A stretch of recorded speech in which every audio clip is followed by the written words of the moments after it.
حضرات آج ربیع الثانی کی 8 تاریخ ہے 1435 اور فروری کی بھی 8 تاریخ ہے 2014، اور آج ہم سورہ مبارک مائدہ کی آیت نمبر 18 اور 19 کی تلاوت کا شرف حاصل کریں گے۔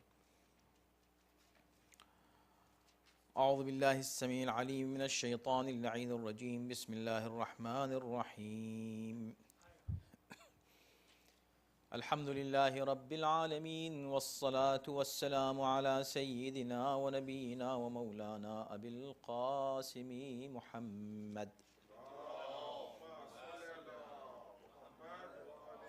وآلہ الطیبین الطاہرین المعصومین ولعنۃ اللہ علی اعدائہم اجمعین من الآن إلى يوم الدين، أما بعد فقد قال الله في كتابه الكريم، بسم الله الرحمن الرحيم: وقالت اليهود والنصارى نحن أبناء الله وأحباؤه قل فلم يعذبكم بذنوبكم بل أنتم بشر ممن خلق يغفر لمن يشاء ويعذب من يشاء ولله ملك السماوات والأرض وما بينهما وإليه المصير يا أهل الكتاب قد جاءكم رسولنا يبين لكم على فترة من الرسل أن تقولوا ما جاءنا من بشير ولا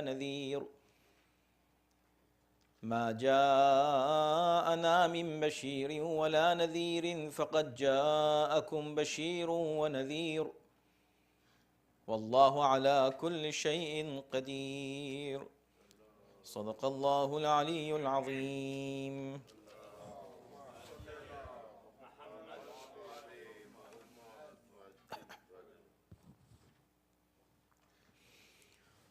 اور یہود و نصارہ نے کہا کہ ہم اللہ کے فرزند اور اس کے چہیتے ہیں، تو آپ ان سے پوچھیں کہ پھر وہ تمہارے گناہوں پر تمہیں سخت سزا کیوں دیتا ہے، بلکہ تم بھی انہی عام انسانوں میں سے ہو جنہیں اللہ نے خلق فرمایا ہے۔ وہ جس کو چاہتا ہے بخش دیتا ہے، جسے چاہتا ہے سزا دیتا ہے، اور تمام آسمان اور زمین اور جو کچھ بھی ان دونوں کے درمیان میں ہے سب اللہ ہی کی ملکیت ہے، اور سب کی بازگشت اسی کی طرف ہے۔ اے اہل کتاب، رسولوں کی آمد کے ایک وقفے کے بعد تمہارے پاس ہمارا رسول آ چکا ہے جو تمہارے لیے ہر بات صاف صاف بیان کرتا ہے، تاکہ تم یہ نہ کہہ دو کہ ہمارے پاس کوئی بشارت دینے والا یا ڈرانے والا نہیں آیا۔ چنانچہ اب یہ بشیر و نذیر آ چکا ہے، اور اللہ ہر شے پر قادر ہے۔ حضرات، اس سے پہلے ہم نے جن آیتوں کی تلاوت کی تھی گزشتہ ہفتے، اس میں آیت نمبر 16 پر ہم گفتگو کر رہے تھے، اور بات وہیں رک گئی تھی۔ کچھ چند اہم نکات اس کے تعلق سے، اور اس کے بعد پھر آیت نمبر 17 جو گزشتہ ہفتے رہ گئی تھی، اور 18 اور 19 پر ہم آج جلدی جلدی گفتگو کرنے کی کوشش کریں گے۔ آیت نمبر 16 میں جس پر ہم نے کافی تفصیل سے گزشتہ ہفتے گفتگو کی تھی، اس میں اللہ نے کتاب اور نور کا ذکر کیا ہے، بلکہ نور اور کتاب کا، اور یہ خود بلاغت قرآنی ہے کہ کتاب سے پہلے نور کا ذکر کیا۔ قد جاءکم من اللہ نور، تمہارے پاس نور آیا ہے، اور کتاب آئی ہے اس لیے کہ کتاب بغیر روشنی کے نہیں پڑھی جا سکتی، اور وہ نور جو اللہ نے کتاب کے ساتھ بھیجا اس کا مفہوم ہی یہ ہے کہ اس نور کے بغیر کتاب کو انسان سمجھ نہیں سکتا۔ اس پر ہم چونکہ گفتگو کر چکے ہیں اور زیادہ وقت اس میں نہیں لیں گے، لیکن ایک جملہ جو بہت ہی دلچسپ ہے جس پہ بعد میں دیکھیں، قد جاءکم من اللہ نور و کتاب مبین، تمہارے پاس اللہ کی جانب سے نور آیا ہے اور کتاب مبین آئی ہے، یہدی بہ اللہ من اتبع رضوانہ سبل السلام۔ اس نور کے ذریعے یا اس کتاب کے ذریعے یا ان دونوں کے ذریعے پروردگار ان لوگوں کو جو اس کی مرضی کے تابع ہیں سلامتی کے راستے دکھاتا ہے۔ اس پر ہم گفتگو کر چکے ہیں، سلامتی کے راستے، راستے کیوں کہا، راستہ کیوں نہیں کہا۔ اب یہاں یہ بات ہے کہ یہ کہنے کے بعد پھر یہ فرمایا کہ اسی نور اور کتاب کے ذریعے وَيُخْرِجُهُمْ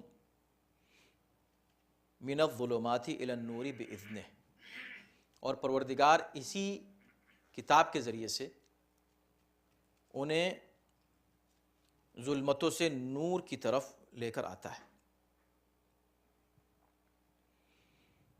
تو ہم نے عرض کیا تھا کہ آیت الکرسی کا حوالہ دیا تھا اور یہیں پر بات تمام ہوئی تھی کہ اللہ کی صفات میں سے یہ ہے اللہ ولی الذین آمنوا یخرجہم من الظلمات، اللہ ولی ہے جو لوگوں کو ظلمتوں سے نکال کر نور کی طرف لاتا ہے، یہ ولی کا کام ہے۔ یعنی اللہ نے اپنی ولایت کی صفت یہ بیان کی اس جگہ کہ وہ پروردگار وہ ہے جو ظلمتوں سے لوگوں کو نور کی طرف لاتا ہے، اور ظلمتوں کو جمع اسی لیے استعمال کیا اس لیے کہ باطل کے راستے زیادہ ہوتے ہیں اور حق کا ایک ہی راستہ ہوتا ہے، اس لیے نور واحد استعمال ہوا، ظلمتوں سے نور کی طرف لاتا ہے۔ لیکن کون لاتا ہے؟ اللہ۔ کیوں؟ اس لیے کہ اللہ ولی الذین، وہ ولی ہے، یہ بات واضح ہو گئی۔ اب اگر کوئی اور شخص یہ دعویٰ کرے کہ میں بھی لوگوں کو ظلمتوں سے نور کی طرف لا سکتا ہوں، تو یہاں سے شرک شروع ہو جائے گا، اس لیے کہ شرک کہتے ہی اس بات کو ہیں کہ وہ کام جو اللہ سے مخصوص ہے اس کا کوئی شخص اور دعویٰ کرے کہ میں یہ کام کروں گا۔ یہ بات ذہن میں رکھتے ہوئے اب آپ یہ دیکھیں کہ اسی قرآن نے پیغمبر اسلام کے لیے بالکل یہی الفاظ استعمال کیے ہیں۔ سورہ ابراہیم آیت نمبر 3 میں ارشاد ہوا کتاب انزلناہ الیک، ہم نے کتاب نازل کی ہے تم پر، لتخرج الناس من الظلمات الی النور، تاکہ تم اے نبی، لتخرجن، تاکہ تم لوگوں کو ظلمتوں سے، تاریکیوں سے نور کی طرف لے آؤ۔ تو وہ کام جو خدا کا ہے وہی کام اللہ اپنے نبی کے سپرد کر رہا ہے، وہی کام جو اس ولی کا ہے، اللہ ولی الذین آمنوا، ایک وہ اللہ، صرف اللہ ہی مومنین کا ولی ہے، اور اس کا کام یہ ہے کہ لوگوں کو ظلمتوں سے نکالے اور نور کی طرف لے آئے۔ ایگزیکٹلی یہی الفاظ نبی کے لیے استعمال کر رہا ہے۔ ہو سکتا ہے کوئی یہاں پر یہ کہے کہ نہیں، نبی کے لیے جو الفاظ استعمال کیے تو اس میں یہ شرط لگا دی کہ ہم نے تمہارے پاس یہ کتاب بھیجی تاکہ تم اس کتاب کے ذریعے سے لوگوں کو تاریکی سے نکال کر نور کی طرف لے آؤ۔ تو اس آیت میں جس پر ہم ابھی گفتگو کر رہے ہیں، اس میں اللہ نے اپنے لیے بھی بالکل وہی لفظ استعمال کیا، کتاب ہی کا حوالہ دے کر کہ یخرجہم من الظلمات الی النور، اللہ اسی کتاب کے ذریعے سے ظلمتوں سے نور کی طرف لے آتا ہے۔ تو دیکھیں کس قدر مماثلت ہو گئی، جو کام اللہ کر رہا ہے کتاب کے ذریعے سے لوگوں کو روشنی کی طرف لا رہا ہے ظلمتوں سے، وہی کام پیغمبر کر رہے ہیں، کتاب کے ذریعے سے ظلمتوں سے نکال کر روشنی کی طرف لا رہے ہیں۔ تو جو ولایت اللہ کی ہے اسی طرح کی ولایت رسول کی ہے۔ فرق یہ ہے کہ رسول نے ولایت لی ہے، اللہ نے ولایت دی ہے، اس کے علاوہ فرق نہیں ہے۔ یعنی وہ خالق ہے، یہ مخلوق ہے، اس کی ولایت اپنی ہے، ذاتی ہے، استقلالی ہے، اس نے کسی سے وہ ولایت اور وہ حکومت اور وہ اختیار اور اقتدار نہیں لیا ہے۔ پیغمبر اسلام اللہ کے محتاج ہیں، نبی رسول اللہ جو ہیں وہ اللہ کے محتاج ہیں، اللہ کسی کا محتاج نہیں ہے، مگر رسول اللہ کے علاوہ کسی کے محتاج نہیں ہے۔ تو اس سے یہ پتہ چلا کہ جو لوگ توحید و شرک کے مفہوم کو نہیں سمجھتے، وہ ذرا ذرا سی بات میں شرک کی جو باتیں کر دیتے ہیں کہ دیکھو یہ بات اللہ کی ہے، ان کے لیے اللہ نے جگہ جگہ اس طرح کے اشارے دیے ہیں۔ اب اس کے بعد یہ دیکھیں کہ یہ بات کہہ دی کہ اس کتاب اور نور کے ذریعے سے، ہم جلدی جلدی آگے جا رہے ہیں، حالانکہ ہم سے شکایت کی گئی ہے کہ ہم بہت سے اہم جو ہے مفاہیم ہیں ان سے بہت تیزی سے گزر جاتے ہیں اور ان کی مزید تشریح کی ضرورت ہے، لیکن ہم سمجھتے ہیں کہ اتنا کافی ہے، اور یہ باقی سننے والوں کے لیے دروازے کھل جاتے ہیں اس سے کہ آپ اسی رخ کے اوپر مزید خود بھی آپ مطالعہ کریں، تفاسیر کا مطالعہ کریں اور دیکھیں اور غور و فکر کریں قرآن مجید میں، تو اللہ جو ہے وہ ہدایت اسی طرح کرتا ہے، اسی کتاب کے ذریعے کرتا ہے کہ انسان غور کرے تو انسان کو روشنی ملتی ہے ایمان کی اور عقیدے کی۔ تو آخر میں کیا آیت جہاں تمام ہو رہی ہے کہ اللہ اس کتاب اور نور کے ذریعے ظلمتوں سے نکالتا ہے، نور کی طرف لے آتا ہے، وَيَهْدِيهِمْ إِلَىٰ صِرَاطٍ مُسْتَقِيمٍ، اور لوگوں کو صراط مستقیم کی طرف لے آتا ہے۔ اب دیکھیں کیا یہ ریپیٹیشن ہے، یہ بار بار ایک بات کو ریپیٹ کیا جا رہا ہے ایک ہی آیت میں؟ اللہ لوگوں کو ہدایت کرتا ہے سلامتی کے راستوں کی، ٹھیک ہے، بات واضح ہو گیا نا کہ سلامتی کے گائیڈنس دیتا ہے، سلامتی یعنی اسلام، ایمان کی، ایمان کے راستے بتاتا ہے، بات ہو گئی۔ ظلمتوں سے نور کی طرف آتا ہے، وہی بات ہوئی۔ وَيَهْدِيهِمْ إِلَىٰ صِرَاطٍ مُسْتَقِيمٍ، وہی بات ہو گئی۔ تو ایک ہی جملے میں ایک ہی فقرے میں تین جملے اور تینوں تقریباً مفہوم ایک ہی ہیں، لیکن ہر جملے میں ایک میسج ہے، بلکہ میسیجز ہیں۔ آپ یہ دیکھیں یہدیہم الی صراط مستقیم، لوگوں کو صراط مستقیم کی ہدایت کرتا ہے۔ کون کرتا ہے صراط مستقیم کی ہدایت؟ اللہ کرتا ہے نا۔ اب اللہ جو ہے ہدایت کرتا ہے صراط مستقیم کی، بالکل ابھی جو اس سے پہلے میں نے آپ کی خدمت میں عرض کیا، دیکھیں یہی لفظ اللہ نے نبی کے لیے استعمال کیا۔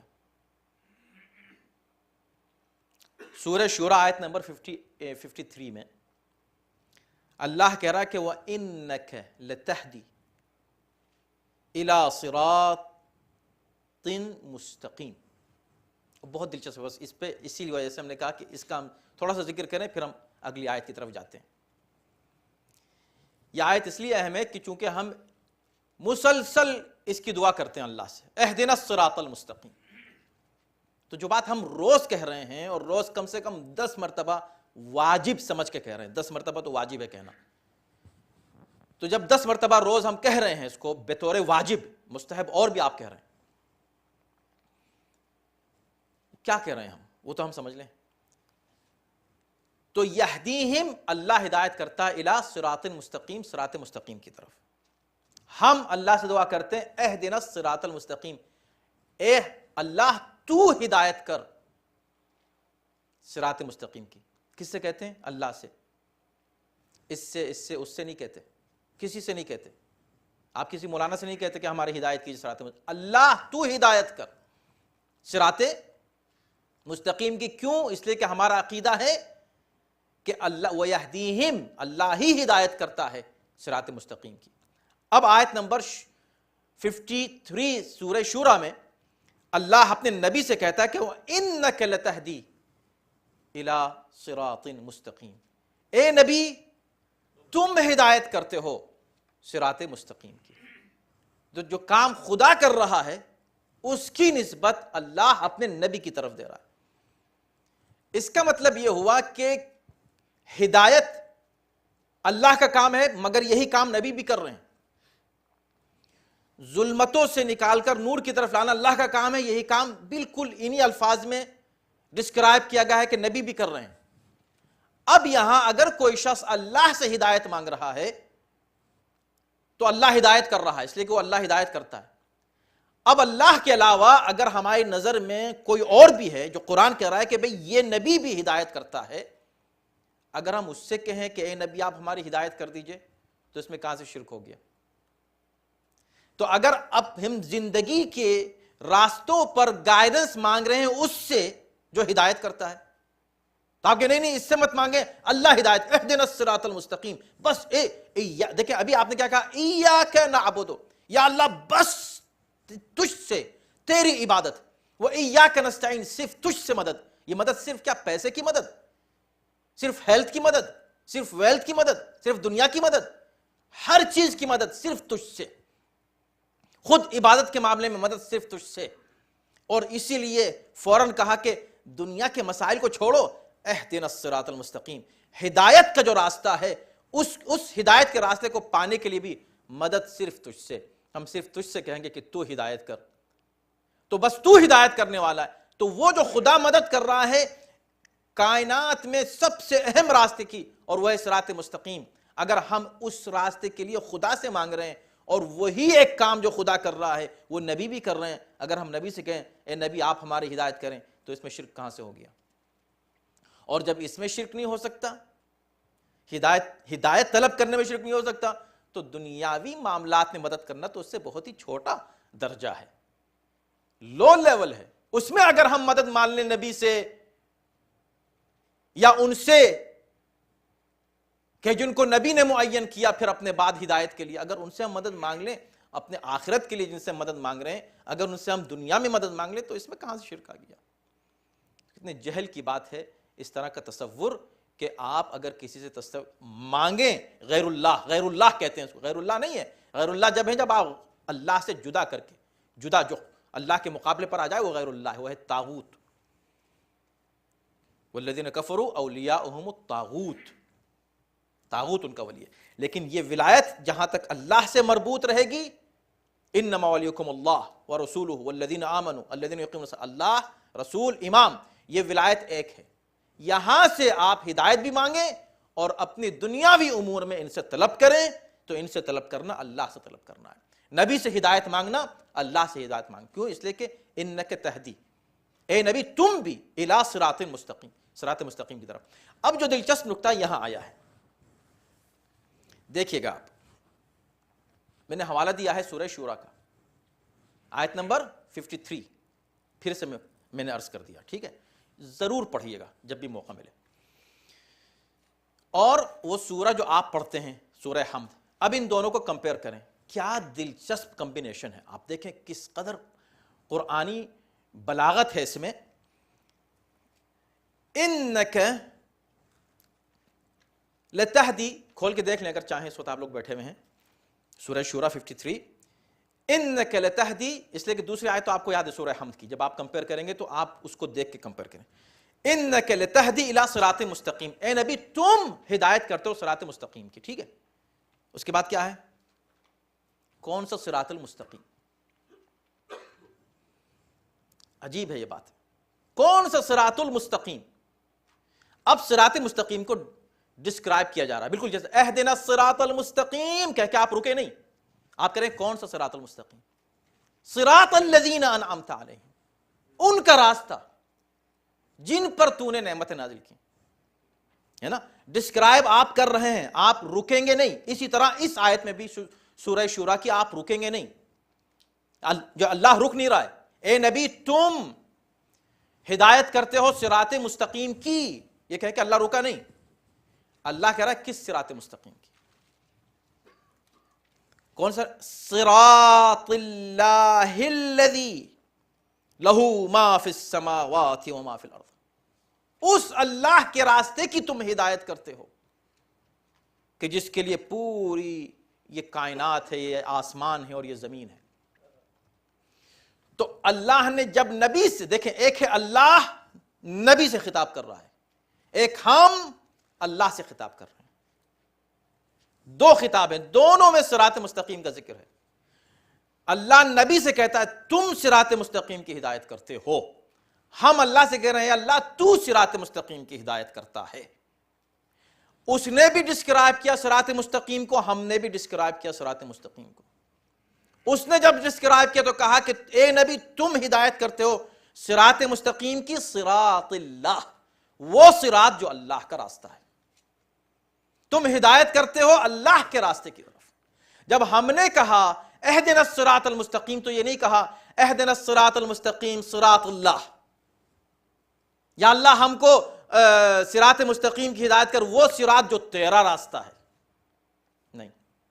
ہم نے کیا کہا؟ ہم نے کہا صراط الذین انعمت علیہم، ان کا راستہ جن پر تو نے اپنی نعمت نازل کی۔ تو خدا نے صراط کو ڈسکرائب کیا اپنی طرف نسبت دے کر، اور ہمیں حکم دیا کہ تم صراط کو ڈسکرائب کرو انعمت علیہم کی طرف نسبت دے کر۔ کیوں کہا؟ اس لیے کہ صراط اللہ جسے خدا اپنا راستہ کہہ رہا ہے، جس کی طرف رسول ہدایت کر رہا ہے وہ وہی راستہ ہے جو اصل میں اہل بیت کا راستہ ہے. انعمت علیہم، انعمت علیہم غیر المغضوب علیہم. اہل بیت کے علاوہ کون انعمت علیہم ہے؟ یہ خود ایک مفصل بحث ہے، اور یہ اس پر ہم بہت گفتگو کر چکے ہیں، اور ایک ہمارا دعویٰ ہے آئیں لوگ گفتگو کر لیں اس پر. اس کے علاوہ آپ اہل بیت کے علاوہ اتم جو اس کے مصداق ہیں کسی کو نہیں پا سکتے. مصداق اتم، مصداق اکمل، پرفیکٹ مصداق صراط مستقیم کے کون ہیں؟ انعمت علیہم کے اہل بیت ہیں. تو اللہ یہ کہہ رہا ہے کہ صراط مستقیم ہے اہل بیت کا راستہ، دوسری طرف کہہ رہا ہے کہ صراط مستقیم ہے میرا راستہ. دونوں آیتوں میں فرق صرف یہ ہے، نبی تم جب بلاؤ تو میری طرف بلاؤ، اور جب میں بلاؤں تو میں تمہاری طرف اور تمہارے اہل بیت کی طرف بلاؤں گا. یہ بات ہوگی. دونوں آیتوں کے جب آپ ملائیں گے تو یہ بات ہوگی. جب آپ نبی کے پاس جائیں گے صراط مستقیم لینے تو وہ خدا کی طرف لے جائے گا، جب خدا کے پاس جائیں گے صراط مستقیم لینے وہ آپ کو نبی کے پاس اور نبی کے اہل بیت کی طرف لے آئے گا. یہ دونوں یہ مفاہیم ہیں. لیکن آپ سے وہ آیت پڑھنے کو نہیں کہا سورہ شورا کی کہ تم بار بار صراط المستقیم کو اللہ کا راستہ کو، ہے اللہ ہی کا راستہ، مگر جب تم کھڑو اللہ کے سامنے کھڑے ہو تو تم کو تو پتہ ہی اللہ سے مانگ رہے ہو. اب اللہ سے اللہ کا راستہ مت مانگو، اللہ سے اللہ کے خاص بندوں کا راستہ مانگو. اب اللہ کے سامنے تم کھڑے ہوئے ہو، توحید خالص کا مظاہر ایاک نعبدو کہہ رہے ہو، ایاک نستعین کہہ رہے ہو. یہاں صرف تو، یا اللہ صرف تیری عبادت، صرف تجھ سے مدد، صرف تو کہے جا رہے ہو. اتنا اصرار کر رہے ہو توحید کے اوپر، اور کھڑے ہو کر اللہ کے سامنے غیر اللہ کی بات کر رہے ہو. انعمت علیہم کی بات، انعمت علیہم اللہ تو نہیں ہے نا، اللہ کے علاوہ کوئی اور ہے، اس کی بات کر رہے ہو، اس کی تعریف کر رہے ہو. اللہ کے سامنے کھڑے ہو کہ نماز میں پتہ چلا کہ نہیں. اگر یہ غیر اللہ ہوتے یا اللہ کے علاوہ کسی اور کی طرف سے آئے ہوتے، ان کا ذکر غیر اللہ کا ذکر ہوتا، تو نماز میں اللہ اس کو واجب قرار نہ دیتا. پتہ چلا کہ انعمت علیہم جو بھی ہیں اتنے اعلیٰ ہیں، اتنے بلند ہیں کہ ان کا راستہ اصل میں اللہ کا راستہ ہے. تو انعمت علیہم میں آپ ایر غیرے کو شامل نہیں کر سکتے. بس نبی ہیں، نبی تو بلا شبہ ہیں انعمت علیہم. لیکن نبی اگر صرف ہوتے تو یہاں کیا کہا؟ انکم نہیں، اے نبی تم اکیلے، تم واحد کا صیغہ، تم ہدایت کرتے ہو صراط مستقیم کی. مگر وہاں انعمت علیہ نہیں ہے جس پر تو نے نعمت نازل کی، ورنہ یہ ہوتا کہ اس کا مطلب بھئی رسول کا راستہ ہے، رسول کا راستہ خدا کا راستہ. وہاں خدا نے کہا میرا راستہ، یہاں کہا رسول کا راستہ. ایک نہیں، علیہم رسول اور رسول جیسو کا راستہ. اس کا راستہ کہ جو رسول کے ساتھ جمع کے صیغے میں شامل ہو سکے. اور مباہلہ نے بتایا کہ جمع کے صیغے میں رسول کے ساتھ کون شامل ہو سکتا ہے. ہم نے اختصار سے بہت اہم مسائل آپ کے سامنے پیش کر دیے. آئندہ اگر کوئی اس کم سے کم فقرے کو سننے کے بعد کبھی توحید و شرک کے تعلق سے کنفیوز نہیں ہو سکتا اہل بیت کے معاملے میں. اب آئیے ہم جلدی سے آگے بڑھتے ہیں. اس کے بعد کی آیت اب پھر آیت نمبر 18، آیت نمبر 17. بے شک وہ لوگ کافر ہیں جو، اب دیکھیں قرآن جس تسلسل سے گفتگو کر رہا ہے، بے شک وہ لوگ کافر ہیں جو یہ کہتے ہیں کہ عیسیٰ ابن مریم خدا کے بیٹے ہیں، خدا ہیں، بیٹے نہیں خدا ہیں. لقد کفر الذین قالوا ان اللہ هو المسیح ابن مریم، یہ ہم نے آیت گزشتہ ہفتے پڑھی تھی. وہ لوگ کافر ہیں جو یہ کہتے ہیں کہ اللہ جو ہے وہی عیسیٰ ابن مریم ہی اللہ ہے. اس سے پہلے کئی جگہ یہ کہا جا چکا ہے کہ یہ لوگ یہ کہتے ہیں کہ عیسیٰ ابن مریم اللہ کے بیٹے ہیں. یہاں کیا کہا جا رہا ہے کہ یہ کہتے ہیں کہ عیسیٰ ابن مریم ہی اللہ ہے. تو یہ بات صحیح ہے. عیسائیوں کے جتنے بھی فرقے ہیں، ہم نے گزشتہ ایک درس میں عرض کیا تھا کہ عیسائیوں کے ہزاروں فرقے ہیں، ہزاروں، آج بھی موجود ہزاروں فرقے ہیں. اگر آپ پوچھیں کم سے کم کی جو تعداد جو اسکالرز نے پیش کی ہے وہ 3 سے 4 ہزار مسلم الثبوت فرقے ہیں. اس کے علاوہ جو فرقے ہیں چھوٹے چھوٹے، ہر چرچ کا بھی ایک فرقہ بن جاتا ہے، وہ تو خیر پھر ان کی کوئی تعداد ہی نہیں. لیکن جو مسلم فرقے ہیں وہ 3 سے 4 ہزار فرقے ہیں. ان سب کو اگر آپ جمع کریں، ان کے عقائد کو جمع کریں تو ان کی بنیاد 3 عقائد پر ہے حضرت عیسیٰ کے تعلق سے. 3 تصور ہیں ان کے. ایک یہ ہے کہ عیسیٰ اللہ کے بیٹے ہیں. ایک یہ ہے کہ عیسیٰ 3 میں سے ایک ہیں، ٹرینٹی جو ہوتی ہے، یعنی تخلیق اس کائنات کی ایک ایسے وجود نے کی ہے جو 3 ہے مگر ایک ہے. تثلیث، اس کا بھی قرآن نے ذکر کیا. ایک تصور یہ کہ نہیں، عیسیٰ ہی گاڈ ہے، جیسس از گاڈ ہمسیلف. آج بھی ہم یہ تینوں عقیدے سنتے ہیں. اچھا، کچھ وہ لوگ ہیں کہ جو ان تینوں کو کمبائن کر لیتے ہیں. وہ کہتے ہیں Jesus is God but he is originally son of God and he is part of Trinity. تو قرآن نے مختلف موقعوں پر ان تینوں تصورات کی رد کی ہے. یہاں پر بھی کہا کہ نہیں، یہ کفر ہے کہ کوئی یہ کہے کہ عیسیٰ خود ہی رب ہے. مگر آپ دلچسپ دیکھیں کہ یعنی قرآن کی بلاغت دیکھیں کہ اعتراض کا رد جو کیا جا رہا ہے اس کے بعد دلیلیں دی جاتی ہیں، ثبوت پیش کیے جاتے ہیں، وہ دیے ہیں قرآن نے، لیکن کتنے اختصار کے ساتھ بڑی بڑی باتیں کر دی ہیں. مثلا اسی میں یہ لوگ ابھی ان کے عقیدے کو بیان کرنے ہی میں، ان کا جو عقیدہ بیان کیا اسی میں ان کے عقیدے کی تردید کر دی. کیسے؟ وہ لوگ جو یہ کہتے ہیں قالوا ان اللہ هو المسیح ابن مریم، اللہ وہی مسیح ابن مریم ہے، وہ لوگ کافر ہیں. اسی میں کیوں ابن کہہ دیا، ابن مریم، مسیح نہیں، تم ابن مریم بھی کہہ رہے ہو اور اس کو خدا بھی کہہ رہے ہو. جو خدا ہے وہ کسی کے بطن سے پیدا نہیں ہوتا. جو تم خود ہی، یہی تمہارا کفر ہے کہ تم ان کو کہہ رہے ہو کہ وہ اللہ ہے. گزشتہ آیات سے اس کا ربط اس طرح بھی ہو سکتا ہے، اس کو ملایا جا سکتا ہے کہ جب اہل کتاب کا ذکر کرتا ہے قرآن اور ان کی مثال دیتا ہے تو اس میں یہ 2 پہلو سامنے ہیں. ایک تو یہ کہ کوئی شخص گمراہ جو ہوتا ہے، گمراہی کے 2 ریزن ہوتے ہیں، یا محبت میں گمراہ ہوتا ہے یا دشمنی میں گمراہ ہوتا ہے. یہودی دشمنی میں گمراہ ہوئے، بغض و عداوت اور کینے میں، اور عیسائی محبت میں. تو افراط یا تفریط، اسلام میں ان دونوں میں سے کسی کی کوئی گنجائش نہیں. نہ آپ کسی سے اتنی زیادہ محبت کر سکتے ہیں کہ اس کو خدا یا خدا کا بیٹا بنا دیں، نہ آپ اس سے اتنی نفرت کر سکتے ہیں کہ آپ اس کے اہم جو اللہ نے اس کو اسٹیٹس دیا ہے اس سے آپ گھٹا دیں. نہ گھٹا سکتے ہیں کسی کو، نہ بڑھا کر سکتے ہیں کسی کو. جو جس کا اسٹیٹس ہے آپ اس کو ہی وہیں پر قائم رکھیں. یہ اسلام ہے، یہ دین ہے. تو اسی لیے نصیری مثلا وہ حضرت علی کو خدا کا مطلب خدا سمجھتے ہیں. نہیں، غلط ہے، ہرگز نہیں ہو سکتا.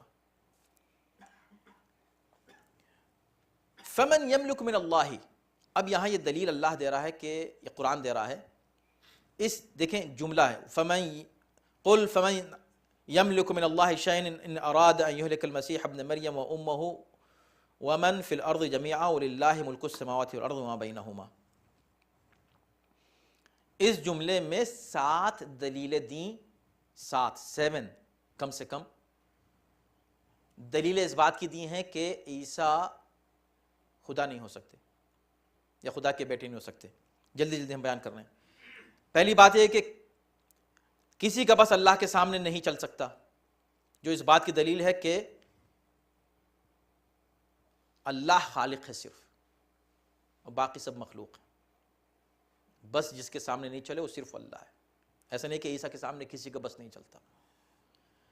دوسرا یہ کہ ہر شے کو فنا ہے اور ہر شخص کو ایک دن ہلاک ہونا ہے، اور اللہ وہ ہے جسے فنا اور موت تو دور کی بات ہے اور ہلاکت تو دور کی بات ہے، اس کو اونگ اور نیند بھی نہیں آتی.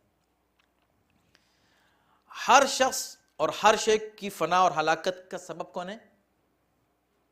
اللہ ہے. تو وہی زندگی دیتا ہے، وہی موت دیتا ہے۔ عیسیٰ کی یہ صفت نہیں ہو سکتی، لہٰذا وہ خدا نہیں ہو سکتے۔ یہ ایک لفظ کی بات ہے جو اس سے ڈرائیو کریں گے آپ اس آیت سے۔ مسیح مریم کے بیٹے ہیں، اللہ کسی کا بیٹا نہیں، خالق اپنے وجود میں کسی مخلوق کا محتاج نہیں ہوتا، عیسیٰ اپنے وجود میں اپنی ماں مریم کے محتاج ہیں۔ حضرت عیسیٰ اللہ کی مخلوق ہیں، جس طرح زمین میں ہر شخص وما فی یہ کہہ کر کہ بھئی یہ اگر اللہ ہلاک کر دے مریم کو، ہلاک کر دے عیسیٰ کو، تو تم کیا کر لو گے؟ کوئی اور کیا کر لے گا؟ ومن فی الارض، جو کوئی بھی زمین میں ہے کوئی، اس کو اگر ہلاک کر دے، تو اللہ نے اس کا بھی ذکر کر دیا کہ ہر شخص، یعنی عیسیٰ عام مخلوقات کی طرح جو زمین پر دیگر مخلوقات ہیں، ایسے حضرت عیسیٰ بھی ہیں۔ ہو سکتا ہے کوئی کہے کہ عیسیٰ کا تعلق زمین سے نہیں آسمان سے، تو فوراً فرما دیا کہ وَلِلَّهِ مُلْكُ السَّمَاوَاتِ وَالْأَرْضِ، کہ زمین اور آسمان دونوں کی ملکیت اللہ کی ہے۔ ہو سکتا ہے کوئی کہے کہ عیسیٰ نہ زمین ہے نہ آسمان ہے، تو فوراً کیا کہہ دیا؟ دیکھیں ایک لفظ میں کتنے وما بینہما، اور جو بھی ان دونوں کے درمیان میں ہے۔ تو اس جملے میں کتنے حسن کے ساتھ، کتنے حسین پیرائم اور اسلوب میں قرآن نے ان کے عقائد کی رد کر دی، اور اس کے بعد کہا یخلق ما یشاء واللہ علی کل شیء قدیر، اللہ جو چاہتا ہے خلق کرتا ہے، اس لیے کہ اللہ ہر چیز پر قدرت رکھتا ہے۔ یعنی عیسیٰ کی خلقت پر اور ان کے بغیر باپ کی پیدائش کے اوپر اگر تمہیں حیرت ہے تو اس پہ تم کو اس لیے حیرت نہیں ہونی چاہیے کہ اللہ جو چاہتا ہے اور جس طرح چاہتا ہے اور جہاں چاہتا ہے اور جس کو چاہتا ہے پیدا کرتا ہے۔ اور واللہ علی کل شیء قدیر، اس پہ حیرت اس لیے نہیں ہونی چاہیے کہ اللہ ہر شے پر قدرت رکھتا ہے۔ عیسیٰ کی یہ صفت نہیں ہے کہ وہ ہر شے پر قدرت رکھتے ہیں۔ اس کے بعد یہ تو ہوئی بات کس کی؟ عیسائیوں کی۔ اس سے پہلے یہودیوں کا ذکر بھی کر دیا گیا تھا۔ اب یہاں دونوں کو ملا کے آیت نمبر 18 میں کہا جا رہا ہے کہ وقالت الیہود والنصارى نحن ابناء اللہ واحباؤہ، یہود و نصارہ یہ کہتے ہیں کہ ہم اللہ کے بیٹے ہیں اور اس کے چہیتے ہیں۔ آج بھی بہت سے عیسائی یہ کہتے ہیں کہ ہم سب اللہ کے بیٹے ہیں، گاڈ از آور فادر، وہ کہتے ہیں۔ یہ عموماً جو ہے نصارہ کا عقیدہ ہے، اور یہودیوں کا آج بھی عقیدہ ہے کہ احباؤہ، وہ اللہ کے سب سے قریبی دوست ہیں، چوزن پیپل ہیں، بہت ہی سلیکٹڈ لوگ ہیں، اللہ سے بہت ہی قریب ہیں، باقی سب لوگ بیکار ہیں، جو کچھ بھی ہیں یہ ہیں۔ اللہ ان سے محبت کرتا ہے، اللہ کے چہیتے ہیں، پیارے ہیں اللہ کے۔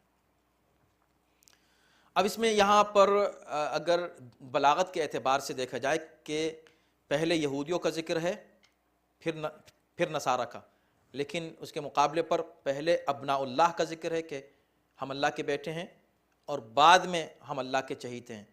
تو ہونا چاہیے تھا، اس کو ریورس ہونا چاہیے تھا، اسی ترتیب کے ساتھ ہونا چاہیے تھا کہ یہودیوں کا ذکر ہوتا تو احباؤہ، اس کے بعد جو نصارہ کا ذکر ہوا تھا تو ابناؤہ کا ذکر ہونا چاہیے تھا۔ ہو سکتا ہے اس میں یہ پیغام ہو کہ ان دونوں کا عقیدہ ملتا جلتا ہے۔ ٹھیک ہے، وہ عیسائی ہیں جو کہتے ہیں کہ ہم اللہ کے بیٹے ہیں، یہودی نہیں کہتے ہم اللہ کے بیٹے ہیں، عیسائی کہتے ہیں ہم اللہ کے بیٹے ہیں، مگر یہودی بھی خود کو اس سے کچھ کم نہیں مانتے۔ یعنی وہ اتنا خدا کا اپنے کو محبوب مانتے ہیں کہ جیسے ایک باپ اپنے بچے سے محبت کرتا ہے، بس یعنی گویا کہ اب ان کا بس نہیں چلتا کہ خود کو خدا کا رشتہ دار قرار دیں اور اسی فیملی کا فرد اپنے کو قرار دیں کہ ہم اتنے اللہ کے قریب ہیں کہ بس ہمارے علاوہ کوئی دنیا کا انسان، اس کی کوئی ویلیو نہیں ہے۔ یہ ہمیشہ سے ان لوگوں کا عقیدہ رہا ہے۔ اب اس کی رد قرآن نے کس طرح کی ہے؟ کہا کہ قل فلم یعذبکم بذنوبکم، اگر تم اتنے ہی اللہ کے چہیتے ہو تو یہ بتاؤ کہ اللہ تمہیں تمہارے گناہوں کی اتنی سخت سزا کیوں دیتا ہے؟ یہ جو گناہوں کی سزائیں دو طرح کی ہوتی ہیں، ایک دنیا میں ایک آخرت میں۔ تو دنیا میں بھی تم کو سزائیں دی ہیں اور آخرت میں بھی، تو ہو سکتا ہے کہ نہیں ہم کو تو آخرت میں سزا نہیں دے گا، جیسے کہ کچھ اور آیات میں ہے کہ یہ لوگ دعویٰ کرتے تھے کہ نہیں ہم کو تو کوئی سزا نہیں ملے گی آخرت میں۔ تو بھئی جب آخرت میں تم کو سزا نہیں ملے گی تو یہاں کیوں دے دی تم کو اتنی سزائیں؟ اب یہاں یہ بحث آ سکتی ہے کہ بھئی کیسے معلوم ہو کہ یہ سزائیں ہیں؟ ابتلا تو مومن کے لیے بھی ہے، مومن مصیبتوں میں رہتا ہے۔ تو اس میں بہت سے اس کے جوابات ہیں۔ پہلی بات تو یہ کہ مومن کبھی وہ دعویٰ نہیں کرتا جو یہ دعویٰ کرتے ہیں کہ ہم اتنے اللہ کے اتنے قریب ہیں، بس اب ہم کو سزا نہیں ملے گی، بلکہ مومن ہمیشہ خوف و رجا کے درمیان رہتا ہے۔ اس خوف میں رہتا ہے کہ پتہ نہیں ہم کون سا گناہ کر دیں کہ ہم کو سزا مل جائے، اس کو کہتے ہیں مومن۔ نہ کہ وہ اکڑ جائے مجھ کو تو کوئی سزا نہیں ملے، میں جو چاہوں کروں، میں اللہ کے بہت قریب ہوں، ایسا نہیں ہے۔ چاہے اللہ کے تعلق سے ہو، چاہے جن سے آپ محبت کرتے ہو، اہل بیت کے تعلق سے ہو، اتنی شفاعت پہ بھروسہ کر لیں، ارے ہماری تو شفاعت ہو جائے گی، جو چاہو گناہ کر لو، مولا ہماری شفاعت کر دیں گے۔ شفاعت برحق ہے بلا شبہ، جسے اللہ کی رحمت برحق ہے بلا شبہ، اللہ بے شک مغفرت کرتا ہے، لیکن اب تم یہ کہنے لوگو کہ اللہ میری ہی مغفرت کرے گا، کسی کی نہیں۔ تم یہ کہنے لوگو کہ اللہ میری ہی شفاعت کرے گا، کسی کی نہیں۔ شفاعت برحق ہے، ہر چیز بیلنس میں رہنی چاہیے، پیغام بیلنس پہنچنا چاہیے، وہی قرآن ہم سب کو وہی کہہ رہا ہے۔ تو مومن میں اور ان میں یہ فرق ہے کہ مومن خوف و رجا کے بیچ میں رہتا ہے۔ اور بھی بہت سے فرق ہیں جن کی تفصیل عرض کرنے کا وقت نہیں ہے، جن میں سے ایک یہ ہے کہ مومن کی جو ابتلا ہے اس دنیا میں، اللہ مومن کو بلاؤں میں ڈال کر اسے نکھارتا ہے، یعنی اس کا عقیدہ مضبوط ہوتا ہے، اس کا عقیدہ خراب نہیں ہوتا۔ خراب ہو جائے تو مومن ہی نہیں رہا۔ اس کے برعکس جو لوگ دعویٰ کرتے ہیں کہ ہم اللہ کے قریب ہیں، ان کے عقیدے خراب ہوتے جاتے ہیں۔ جتنی سزائیں ملی اسی قوم کو اسی دنیا میں، اللہ نے کتنی سزائیں دیں، سزائیں دیں، ٹھیک ہو گئے اور خراب ہوتے گئے، جتنی سزائیں دیتا گیا اور خراب ہوتے گئے۔ تو وہ سزا ہے، جس میں انسان اور خراب ہو جائے وہ سزا ہو، وہ اس کے لیے سزا بن جاتی ہے، اور جہاں نکھر کے اس کا ایمان قوی ہو جائے تو وہ ابتلا کہلاتی ہے، وہ امتحان ہوتا ہے جس میں انسان کامیاب ہو جاتا ہے۔ یہ فرق ہے دونوں میں۔ تو کہا پھر تمہیں اگر تم اللہ کے بڑے چہیتے ہو تو اللہ تم پر عذاب کیوں کرتا ہے، تمہیں سزا کیوں دیتا ہے؟ بل انتم بشر ممن خلق۔ ایک اور جواب خود قرآن نے دیا ہے کہ بھئی اگر کوئی یہ کہے کہ پھر اور جو مومنین بھی تو پریشان ہیں، تو ان کا کہا نہیں، اگر مومنین پریشان ہیں تو ٹھیک ہے، پھر تم اپنے کو ان میں لے آؤ، پھر تم ان میں اپنے کو لے آؤ۔ تو پھر تم یہ مان لو کہ انتم بشر ممن خلق، تم بھی عام انسانوں کی طرح ہو، انہیں کبھی پریشانی ہوتی ہے، کبھی ان کو سکون ملتا ہے، کبھی مصیبت میں ہوتے ہیں، نعمت اور نقمت دونوں ساتھ چلتی ہیں، تو تم ان میں آ جاؤ۔ تم ایک طرف تو کہہ رہو اللہ کے اتنے قریب ہو، بالکل بیٹوں کی طرح، احباؤہ، اس کے بہت ہی پیارے ہو، اور دوسری طرف تم کو اتنی سزائیں، وہ بھی سخت سزائیں دے رہا ہے، وہ بھی ذلت والی سزائیں۔ باپ کبھی اپنے بیٹوں کو ایسی سزا نہیں دیتا، دیتا ہے سزا باپ، اس کی تربیت کے لیے دیتا ہے باپ سزا، اس کی ترقی کے لیے دیتا ہے باپ سزا، لیکن ذلت ہمیں سزائیں نہیں دیتا، لعنت نہیں کرتا اس کے اوپر، غضب ناک اس طرح نہیں ہوتا جیسے تم پر ہوا ہے غضب ناک۔ تو تم کیسے ہو؟ یا پھر یہ مان لو کہ تم عام انسانوں کی طرح ہو۔ یغفر لمن یشاء ویعذب من یشاء، رہا خدا کا مسئلہ، وہ جس کو چاہتا ہے سزا دیتا ہے، اور جس کو چاہتا ہے عذاب، جس کو چاہتا ہے وہ جزا دیتا ہے۔ مطلب کیا ہے؟ جس کو چاہتا ہے کہ مطلب کیا ہے؟ یعنی جس کو وہ مستحق سمجھتا ہے اس کو سزا دیتا ہے، جس کو مستحق سمجھتا ہے اس کو وہ جزا دیتا ہے۔ تو سزا و جزا تمہارے کہنے سے نہیں ہوتی کہ میں یوں ہوں تو مجھ کو یوں ملے گا، نہیں، اب یہ تو خدا فیصلہ کرے گا۔ ہم اگر یہ دعویٰ کریں گے میں بڑا نماز پڑھتا ہوں، میں بڑا روزہ رکھتا ہوں، میں بڑا متقی ہوں، پرہیزگار ہوں، یہیں سے گویا کہ ہم صحیح راستے سے ہٹنا شروع ہو گئے اس دعوے کے ساتھ۔ ہر وقت خوف رہنا چاہیے۔ رہا یہ کہ ہم اچھے کام کرتے ہیں اور ہم گناہوں سے بچتے ہیں، بہت اچھی بات ہے، مگر اس کا فیصلہ تو خدا کرے گا نا، کہ تم مستحق ہو کہ نہیں، اور کتنے مستحق ہو، کتنے ثواب کے مستحق ہو، اور یہ تو خدا فیصلہ کرے گا کہ کتنی سزا کے مستحق ہو۔ وقت تمام ہو چکا ہے اور ہم یہیں پر گفتگو کو روکیں گے آیت کے آخری حصے کو پڑھ کے۔ وَلِلَّهِ مُلْكُ السَّمَاوَاتِ وَالْأَرْضِ وَمَا بَيْنَهُمَا وَإِلَيْهِ الْمَصِيرُ۔ اللہ جسے چاہتا ہے سزا دیتا ہے، اللہ جسے چاہتا ہے جس کو چاہتا ہے بخش دیتا ہے، اور یہ زمین و آسمان کی ساری ملکیت اسی سے متعلق ہے، ہر چیز اسی کی ہے، وما بینہما، اور جو بھی ان دونوں کے درمیان میں اس کا ہے، وہ الیہ المصیر، اور سب کو پلٹ کر اسی کی طرف جانا ہے۔ یہ ذہن نشین رہے۔ خلاصہ گفتگو یہ ہے کہ جگہ جگہ آپ یہ سنیں گے، ابھی اس سے پہلے کی آیت میں بھی یہ بات کہی گئی کہ ہر چیز اللہ کی ہے، زمین و آسمان اللہ کا، جو کچھ کے درمیان میں اللہ کا ہے، یہ اللہ کی ملکیت کی طرف متوجہ کرنا اسی لیے ضروری ہے کہ انسان غرور میں مبتلا نہ ہو جائے۔ شیطان بہکا تو اسی غرور سے بہکا۔ جن قوموں کا ذکر کیا جا رہا ہے کہ وہ بہکے تو وہ اسی غرور میں بہکے۔ ہمیشہ اپنے کو سمجھو کہ اللہ مالک اور مختار ہے۔ اسی لیے سورہ الحمدللہ رب العالمین الرحمن الرحیم مالک یوم، وہ مالک ہے، رحمان الرحیم ضرور ہے لیکن مالک یوم، آخرت کا جب مالک ہے تو دنیا کیا چیز ہے اس کے سامنے؟ مالک یوم الدین، ہر چیز عالمین کا رب ہے اور یوم الدین کا مالک ہے، پوری کائنات کا مالک ہے، ہر چیز کی ملکیت اس کے اختیار میں۔ تو اگر انسان اس کا تصور رکھے تو توحید خالص کے جادے پر ثابت قدم رہے گا اور اللہ کے نمائندوں کی عزت اور احترام کرے گا اور صراط مستقیم پر قائم رہے گا، اس صراط مستقیم پر جو کہ اللہ کا راستہ ہے اور وہ صراط مستقیم جو کہ انعمت علیہم کا راستہ ہے۔ صلوات علی محمد و آلہ۔